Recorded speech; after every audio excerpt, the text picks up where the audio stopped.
Bismillahirrahmanirrahim. Assalamualaikum warahmatullahi wabarakatuh. Perkenalkan, nama saya Muhammad Nur Ihsan dengan NIM 200104043.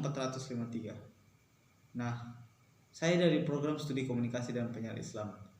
Di sini saya akan menjelaskan tentang apa sih pengaruh dari cyber culture bagi dakwah di masa kini. Baiklah, langsung saja kita bahas.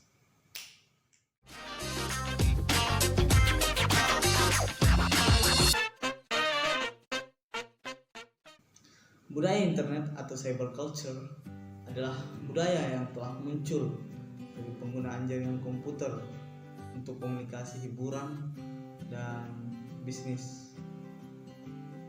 Budaya internet juga merupakan studi tentang fenomena sosial yang terkait dengan internet dan bentuk-bentuk lain dari komunikasi jaringan. Contohnya itu seperti komunitas online, game multiplayer, jejaring sosial, pemanfaatan komputer, dan aplikasi mobil internet lainnya. Ini semua mencakup masalah-masalah yang berkaitan dengan identitas, privasi, dan pembentukan jaringan. Cyber culture ini juga menyangkut hubungan antar manusia, komputer, dan kepribadian yang dilakukan di dunia maya. Dilihat dari kajian komunikasi, cyber culture ini dapat diidentifikasi sebagai salah satu kosakata yang paling sering dan paling fleksibel digunakan, dan ini memiliki sedikit arti eksplisit. Secara umum, ini merujuk kepada isu-isu budaya yang berhubungan dengan topik cyber. Contohnya itu seperti cybernetik, komputerisasi, revolusi digital, cyborgisasi tubuh, dan masih banyak lainnya. Nah, pada zaman seperti sekarang ini, perkembangan teknologi membuat kehidupan jadi serba instan atau simple gitu. Generasi Z itu lebih menyukai yang serba-serba instan. Dia tidak mau pusing gitu, tidak mau repot. Nah, seiring berkembangnya zaman, teknologi ini juga semakin pesat berkembangnya. Nah, ini berakibat buruk pada akhlak generasi sekarang, yang mayoritasnya itu belum memahami mana yang benar dan mana yang salah. Kurangnya pantauan dari orang tua juga ini merupakan kunci utama dari rusaknya akhlak generasi sekarang. Lingkungan juga menjadi faktor dari apa yang menyebabkan generasi sekarang menjadi seperti ini.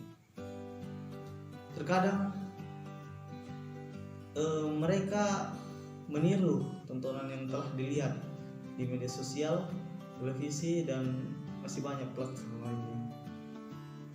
Hal ini dapat didapatkan melalui riset yang berkembang di lingkungan sekitar. Islam sebagai agama yang mayoritas di Indonesia sudah sepatutnya bergerak lebih ke depan. Kita sebagai orang Islam itu harus berupaya membuat suatu perubahan begitu, sebuah konten dan tayangan yang bernuansa religi, bernuansa Islami, sehingga generasi sekarang itu tertarik untuk mendengar dan melihat konten dakwah dengan penyajian yang baru. Nah, ini sepatutnya dilakukan oleh umat muslim, khususnya untuk para dai dan daiyah di era milenial sekarang ini. Mereka ini memiliki kontribusi terhadap penyebaran ajaran Islam, karena berdakwah juga itu tidak sekedar berdakwah saja, tapi kita harus melihat perkembangan zaman seperti apa. Nah, dari yang saya lihat, ada 3 metode yang kemungkinan bisa diterapkan pada zaman sekarang. Nah, metode pertama itu adalah metode al-hikmah, dan metode kedua itu metode mu'izah hasanah, dan metode yang terakhir itu adalah metode mujadalah bil allati hiya ahsan. Nah, metode-metode tersebut itu saya dapatkan dari Quran surah An-Nahl ayat 125, yaitu metode yang pertama tadi yang berarti mengetahui sesuatu yang ada dan mengerjakan perkara-perkara yang baik, dan metode keduanya itu memberikan pembelajaran atau tarbiyah yang indah tentang pendapat yang ada dalam Al-Quran. Dan metode terakhir tadi yang saya bilang itu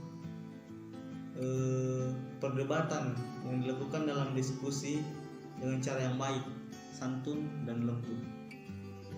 Nah, ketiga metode ini menurut saya efektif di zaman sekarang, mengingat di zaman sekarang itu jika kita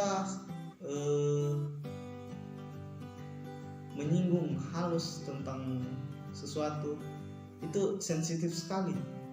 Jadi terkadang kita juga harus berpikir dalam berdakwah, menyampaikan sesuatu tidak asal-asalan saja. Dan itu juga menjadi salah satu tantangan di era sekarang, karena mengingat era sekarang itu berbeda dengan zaman dulu. Yang di zaman dulu masyarakat lebih menerima apa yang diajarkan oleh para khilafah, para pemimpin. Tapi pada zaman sekarang itu mereka kayak seakan-akan acuh tak acuh, kayak merasa bodoh amat lah. Ya uruslah, bisa dibilang mereka itu berkata seperti urus saja dirimu sendiri, ini kan diriku gitu. Nah, maka dari itu kita sebagai generasi yang ingin mengedepankan Islam harus selalu membuat inovasi.